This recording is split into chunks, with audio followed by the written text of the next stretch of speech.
Welcome to Get Your Spirit in Shape, United Methodist Communications and UMC.org's podcast to help keep our souls as healthy as our bodies. I'm Joe Iavino. In this month's episode, I'm talking with Adam Weber. He's a United Methodist pastor and the author of a new book about prayer called Talking with God, What to Say When You Don't Know How to Pray. If you've ever been in that place where you're not sure how to pray, you will enjoy this conversation.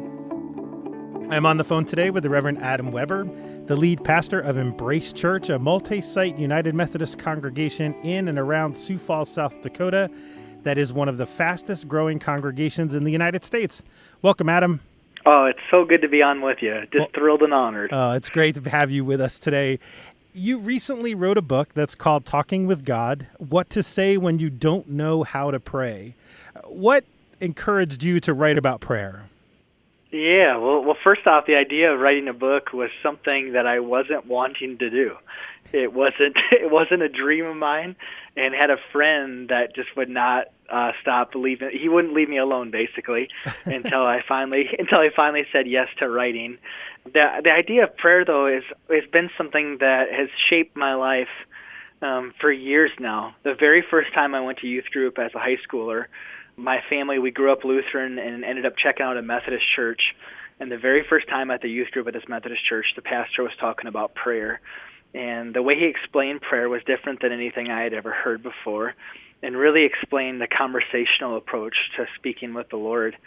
And it changed my life. For me, before that, I kind of just had the idea of reciting words and just kind of making your way through it and checking a box instead of speaking with the Lord. And so since that point, it really changed me. And even now, I'm 35 years old and pastoring a church. I'm so grateful that when I'm broken, I can ask for God to heal my life.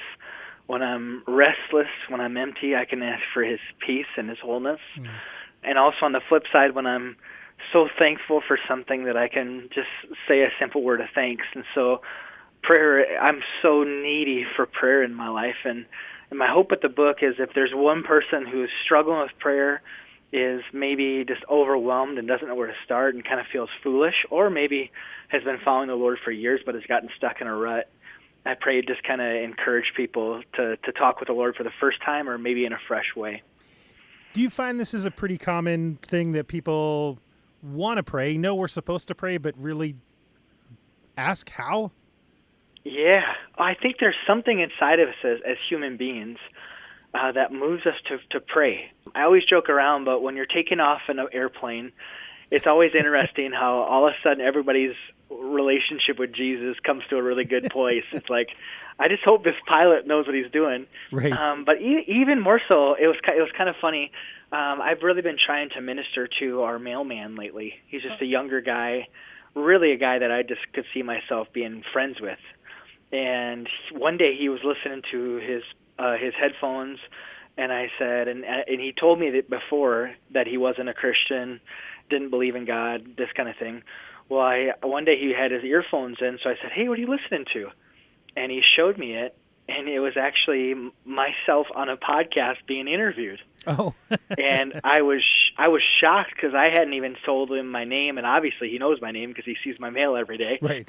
But I didn't know at all, and he's like, "It's kind of random, but I'm actually listening to you."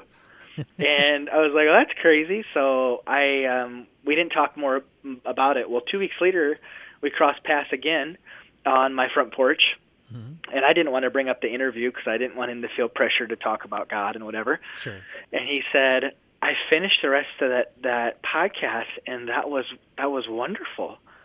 And I said, "Really?" And he said, "Yeah." And he said, "Again, I don't believe in God, but you talked about prayer and sometimes how you'll just give a word of thanks, mm-hmm. or you'll just pray a simple word of, 'Lord, I need you.'"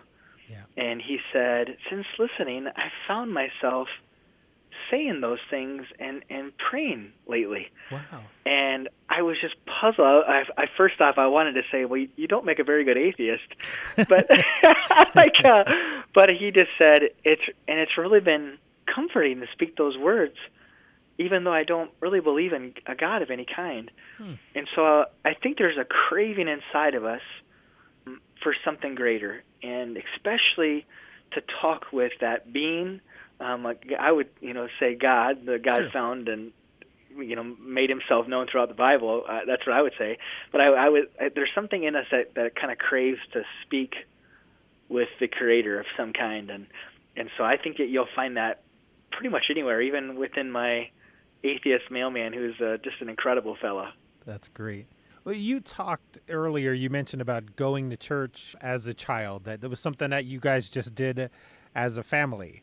I have a friend who said his choice going to church was whether he went to church happy or whether he went to church sad. That was the only choice he really had. It sounds like you had a similar experience, right? It was like you were going to church as a family every Sunday. Is that right?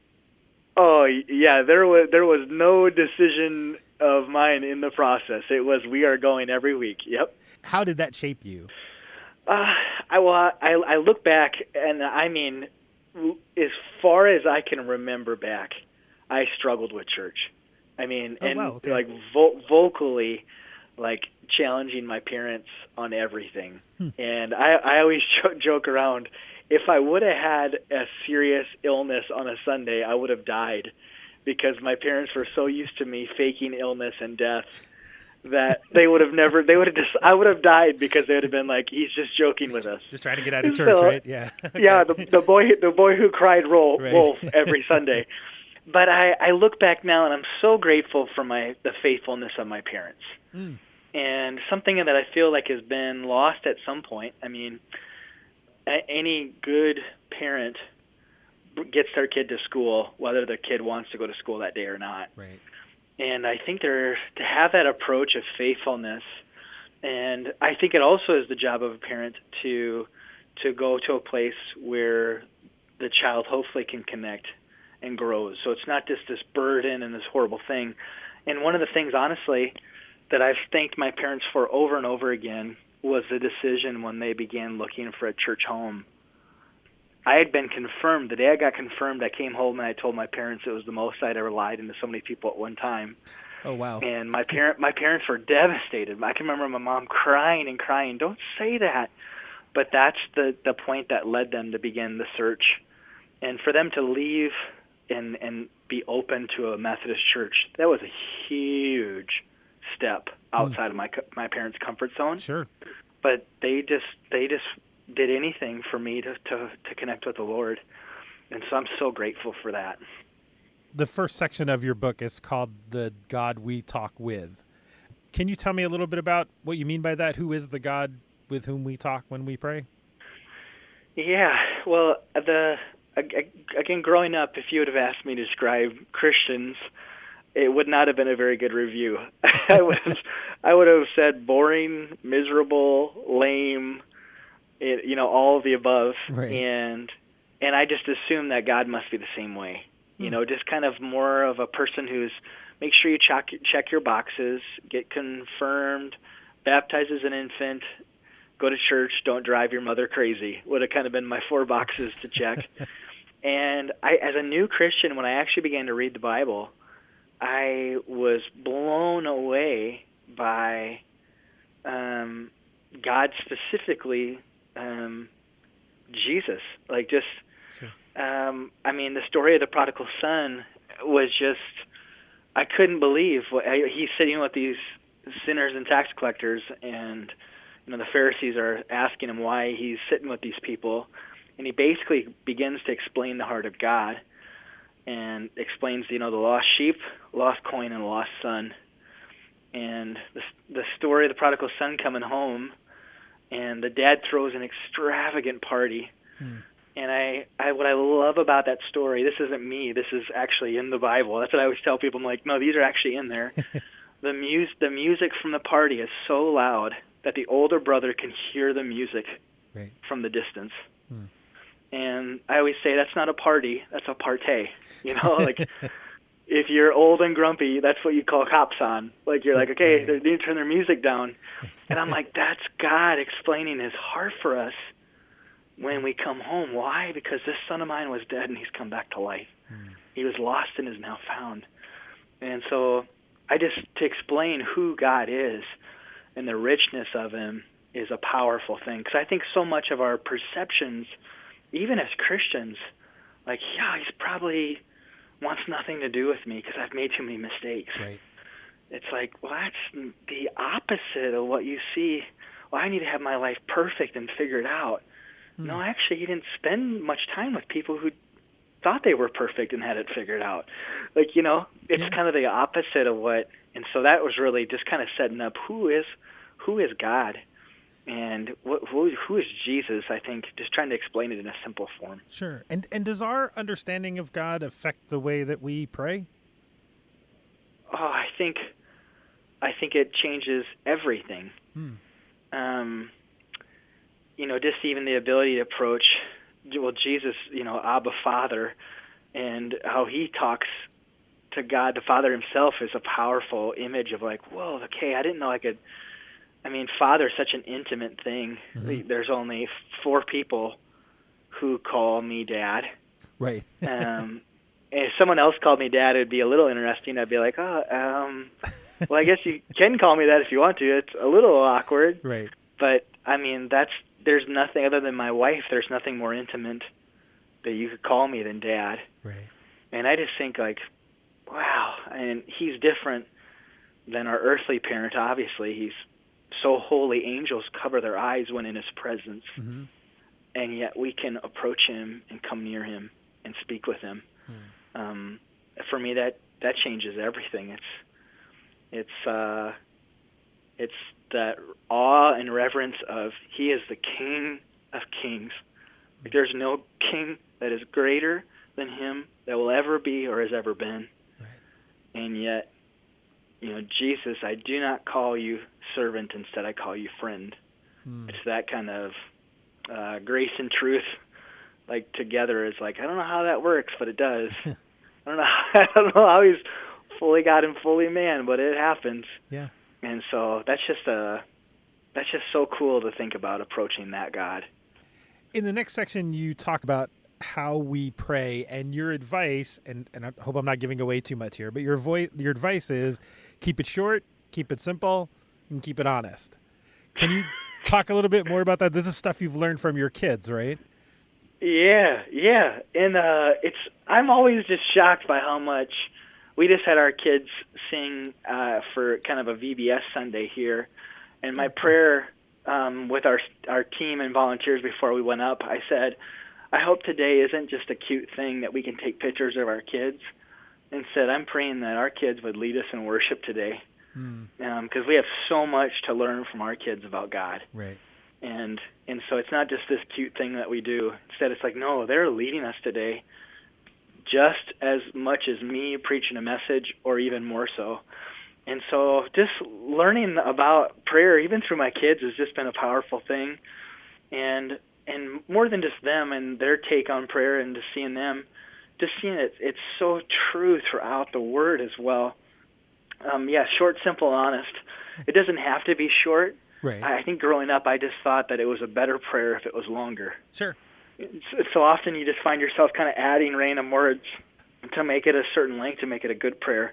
And it's like, no, actually, you can keep it really short. And sometimes fewer words are better. I mean, when you're standing in front of like a star-filled night, or you're standing in front of a beautiful ocean, it's almost disrespectful to talk. It's like, we just be quiet for a second and take in like the beauty of the stars. Like, sometimes the greatest response in front of that, like as an act of worship to God, is just, wow.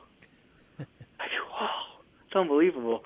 Yeah. And so that's short. And the simple part is, it's exactly, Jesus actually in the Sermon on the Mount is basically like challenging them, like, don't pray to be heard by others who kind of sound off these extravagant prayers on street corners to be heard. And so he's going against, like, you don't need to polish up all your words. The only time I polish my words is when I'm really trying to impress someone I don't know. I'm like, gosh, I just want to make sure I say the right thing. Yeah. This is a job interview, and I need to say the right words so I can get this job. Or, gosh, I want them to like me. But when I'm with someone that I know and I trust and I love, I'm able to freely speak from my heart of just like, man, I don't know how to explain this, but I trust you so much. I'm going to verbally process in front of you. Wow. And so it's so simple, you know? And then the honest part is the Psalms, which is probably one of our greatest teachers of how to pray, for myself at least. You just see this rawness before the Lord. I mean, David, at times you're like, as a friend of David, you just want to say, like, maybe you shouldn't say what you just said to God. Like, you might want to edit your words a little bit more, like, Right. But it's just that honesty, and one of the biggest hindrances I've found in our relationship with God is the lack of honesty with Him. And even in myself, one of the biggest breakthroughs, my dad has had a health condition in the last 7 years that has been severe pain and has totally altered his life. I mean, went from being very healthy and physically fit to he actually just had a procedure this past week, so he's found a little bit of freedom from the pain. But I mean, most days he's in bed all but a few hours. Early on, you know, I'd pray for my dad, but I wasn't really honest about how I was feeling. And I could tell, it was almost like when you have a close friend and there's an elephant that shows up in your relationship with him or her. Sure. All of a sudden you don't address like this, maybe they said something that hurt you, and it just grows and grows and grows, and you find yourself kind of distance yourself from them, whatever. Well, for me, that's how I felt with God. It was just like this, I was starting to feel bitter, and I don't know, I've prayed faithfully for my dad and nothing has changed, and it was just really beginning to affect me. Well, one day when I was driving, out of nowhere, it just came out. I mean, I was driving late one night, and I finally just said what I had been feeling. At the top of my lungs, literally yelled out, I want you to heal my dad, and I don't know why you haven't. And just the core, I mean, and it was almost like God responded with, well, finally, you're saying something. Like, I can tell you're hurting. Yeah. Like, I can tell this has been bothering you. Finally, you're saying something to me. You're bringing something to me. And it ended up being just this huge change as far as like, gosh, I didn't realize how much I was harboring inside me. And it ended up being a huge time of breakthrough, of going to a deeper place of really trusting Him. So I think that's so. And when I look at kids, they do those three things really well: short, simple, and honest. Especially the honest part. Yeah. So brutally honest. So. Well, I don't want to dwell on this for too long, but one of the things that you mentioned there is that your dad is still the desired outcome hasn't come. Yeah. But you felt this change in your relationship with God anyway. Can you talk a little bit more about that? Yeah. Well, I think it was just getting my feelings out, and really acknowledging, here is my request, God. And here are some feelings, too, that I know aren't right, but I'm angry at you. And I don't know why. I don't know why this is happening and why this isn't. So I think that was just like almost transparency. It's almost like if you had a secret with your spouse and you didn't share it. Right. You know, like it just breaks the level of intimacy of like, wow, there's this huge thing that I'm holding back that I've not told you about. Right. As far as like with him not being healed, it's getting to the place, a perfect example that I just can't fathom. This is just on a different, my comprehension to my kids' comprehension is fairly vast. Sure. Especially with my 2-year-old. I mean, he can't say the ABCs even. And I mean, but I just think like infinitely, in Isaiah, my thoughts are higher than your thoughts. My thoughts are greater, there's just greater and higher. Right. Well, a few years back, it was actually my oldest was a baby at the time. My oldest is now 10, but he got sick and couldn't keep fluids down, and so finally they had to do an IV in him. And I'll never forget holding him down, and they struggled to get an IV in his little kind of chubby baby arms, and especially he was dehydrated, so his vessels were even harder to get in. So for 40 minutes they tried to get it in and finally got it. And as I was holding him down, the look on his face, and he was, screaming for 40 minutes, but the look on his face was, I thought you loved me. Like, I thought you loved me. And how dare you let this happen and allow this to take place? Because I wasn't the one doing the IV. I was just pinning him to the table. Right. And, it was like, no, I'm using this for good. Like, this is for your benefit, Mm-hmm. And, again, like, you go into the, does God cause things and whatever? Sure. All I know is that God is faithful. Yeah. And, again, his ways are so much higher than my ways. And also just even John 15, I just shared that with the congregation here 2 weeks ago, and it talks about pruning. Oh, yeah. And I talked to the guy who works with vines, and he talked about the process of pruning. He says sometimes you'll prune the vine, and it'll almost look like you've killed it. But it's for the good of the vine itself, and it's good for the good of the branches. And so there's something in there, like I'm like, God, I don't understand it all, but I do know that you are good and you're faithful, and your plan is so much greater than mine. And so in the midst of not knowing, I trust you. Mm-hmm. So, yeah, it's so crazy. In the Psalms, though, we're also told, like, David just talks about, like, when I cried out, you heard my voice. Yes. Jesus, ask and you will receive. So it's like, okay, God, I don't understand how that all works, but Jesus, you said to ask, and so I'm going to keep asking. Mm-hmm. And David, you said that when you cry out, and I cry out, you hear a voice, and so I'm going to keep on speaking on these things that are hard. And so, sure, yeah, and there's a whole lot I don't understand. Mm-hmm. So, yeah, well, there was one thing. What I think I hear you saying a little bit is that when you were keeping that from God, kind of in the dishonest prayer, you also lost that intimacy with God. So it was this kind of doubly difficult that you were no longer leaning on God the way you would like to. That's a terrible way to phrase that, but no, you said it perfectly, actually. Okay. I think that's 100% true.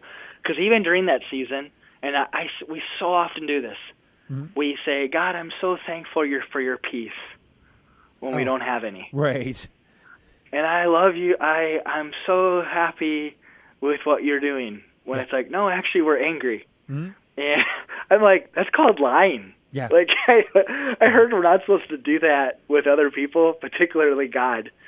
Yeah. But it does. Like what you said, you send it up perfectly. And I think there's something of just being honest with God, even when those things that are hard to say. Like, Lord, I don't understand why you haven't killed my dad. Yeah. Or for a person who's single who wants to be married, I don't know why all my friends have found their spouse and I haven't.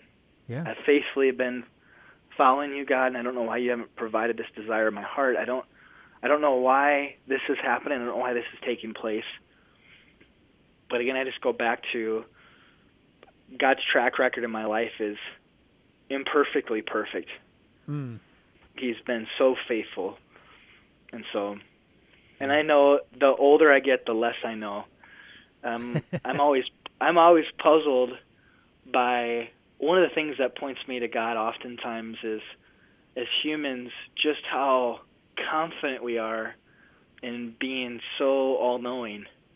It's like, I don't know how we still have any world problems and anybody who's starving to death and anybody who's struggling in their life whatsoever, because everybody's a genius on Facebook. Right. I'm like, how do we have any world problems?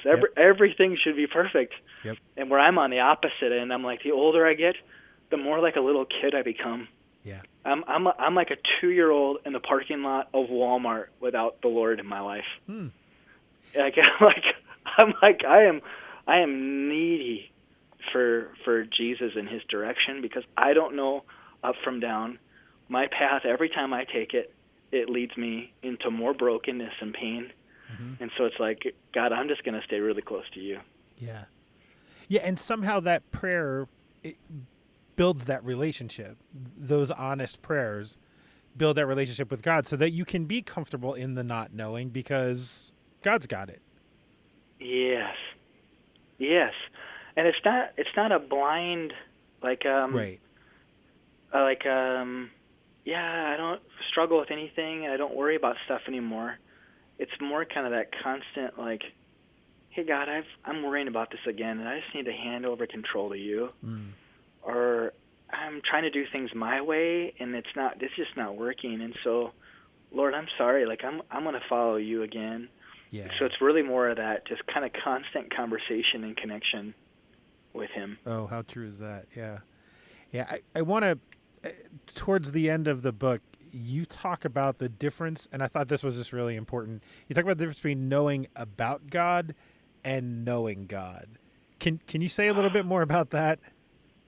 Yeah. Oh, and I think this is true wherever we are. Like, it's easy to learn a lot of things about God but not actually know him. Mm-hmm. In that chapter I talked about, so I filled in for a pastor up in North Dakota, and that summer everybody in the church was trying to hook me up with the pastor I was filling in for, his daughter. Oh, wow. Okay. And so she was in France for the first half of summer. So I would go visit ladies and pray for their breast cancer, and at the end they would start telling me about this Becky Spar. And I was being told so much about her that it almost felt like I was starting to know her. Sure. Like, it was kind of weird because everybody, including Becky's mom, was saying, and she's like this, and you'll like this about her.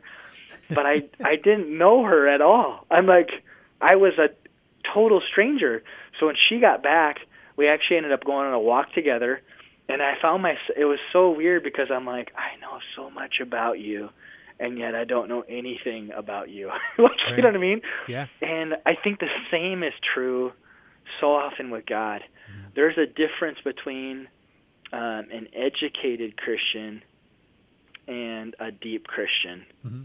And and knowing, like, on a knowledge level about God is so important. I mean, that's huge. God gave us a brain and a mind to think about him and things of life. But I think so often we study so much about God from a distance, when the first and greatest command is to love him. And so, and loving someone, particularly a God, is a heart thing. I mean, it's something from the depths of our soul, and we're even told with all your heart and soul and might and strength, you know? Yeah. And with prayer, I think that's so important, of just, okay, I've read my Bible and I know a lot about you, but it's through actually being with you and acknowledging you and walking with you that I actually come to know you. And Paul in Philippians, he says, I want to know Christ and the power of the resurrection. And I just think about, wow, I want to know Christ. Just that longing inside of Paul to know Christ on an even deeper, more intimate level. Yeah. And that's a wonderful, beautiful thing to think about when it comes to prayer. Of, Lord, I just want to know you. Like, I know that you are faithful, but would you show me what David means when he says you're faithful from one generation to the next? I know that you are a loving God, but like in the Psalms, would you just show me a glimpse of what it means that your love endures forever? Forever is a long time. Yeah. And just coming to know those things on a deeper level is beautiful. Well, the last question that I ask everybody who's a guest on Get Your Spirit in Shape is to recommend a practice that we could try out, something that's meaningful to you. But because we've been talking about prayer this entire episode, I want to ask it of you a little bit differently. So what advice would you give someone who wanted to improve their prayer life right now? Like, what can I do today before I can get your book or whatever to get to know God better and become a better communicator with God? There's so many things. I'll give two specific things. Great. I'm such a go-getter. When I get to my office, I immediately go into work mode. And something that's been really helpful for me, especially in seasons where I feel like I'm running on empty or just exhausted. So whether you're a teacher, a banker, a mechanic, a stay-at-home parent, maybe the first thing that you do when you get to work, and maybe, again, if you stay at home, maybe it's just in your bedroom or as you're brushing your teeth, for me, I need the actual physical act of getting on my knees, which is not. I didn't grow up praying on my knees, so it's kind of an awkward thing. But there's been something really powerful in those seasons of. So I get to my office. Oftentimes, I'll kneel at one of my chairs, and it's really a physical way of telling my soul, like, I'm surrendered to you, Lord. Yeah. And this day ahead, I'm already overwhelmed and anxious about all the things I needed to get done. But God, I surrender my plan and my schedule and my agenda for yours today. And I surrender what I think is important to what you think is important. And so what I think is important is checking things off my list. But what you think is important might be a random stranger or maybe a coworker of mine who just needs someone to listen to him. Right. And so that's been really, again, I'm so restless and I'm such a go-getter that to pause is so powerful. The other thing for me that's been really, really helpful is just going on walks. So I go on a walk most nights, and as I'm walking, it's kind of sporadic. It's not like all this intense prayer time. But oftentimes if something comes to mind that I'm thankful for, I'll just take some time to thank God for my family or for the one cup of coffee I had with someone and how delightful it was. And then on the other side, if there's things I'm worried about or consumed about, or even as I'm walking down the street, just praying for the people that I'm walking by and just that they'd sense God at work in their lives. And so those would be my two things. Just spending time on your knees, maybe at the start of a morning, just for even a minute, just giving the day over to God. And then at the end of a day, just on my walk, it's always such a life-giving time of just handing things over. Thank you, Adam. This has been a great conversation. I really appreciate it. There's so much more we could do, but we keep these to 30 minutes. So thank you very much. Thanks for the conversation today. Oh, thank you so much for the work you do and just the people you're pouring into that you've never met. It's wonderful. That was the Reverend Adam Weber, a United Methodist pastor and the author of a new book titled Talking with God, What to Say When You Don't Know How to Pray. I want to add a postscript to one of the stories Adam told. Remember Becky, the young woman everyone was telling him about before he ever got to meet her? Well, today, Adam and Becky are husband and wife, and the parents of 4 children. It's a great story you can read more about in his book, Talking with God. For a link to buy the book or to learn more about Adam, go to umc.org/podcasts and look for Get Your Spirit in Shape episode 19. We also put on that page some links to other stories and videos about prayer you also might enjoy. On the same page, there's a link to my email address. I love hearing about what Get Your Spirit in Shape means to you, and any suggestions you have for future topics and conversations. Well, that's it for this episode. We'll be back soon with more tips to help keep our souls as healthy as our bodies. Thanks for listening. I'm Joe Iovino. Peace.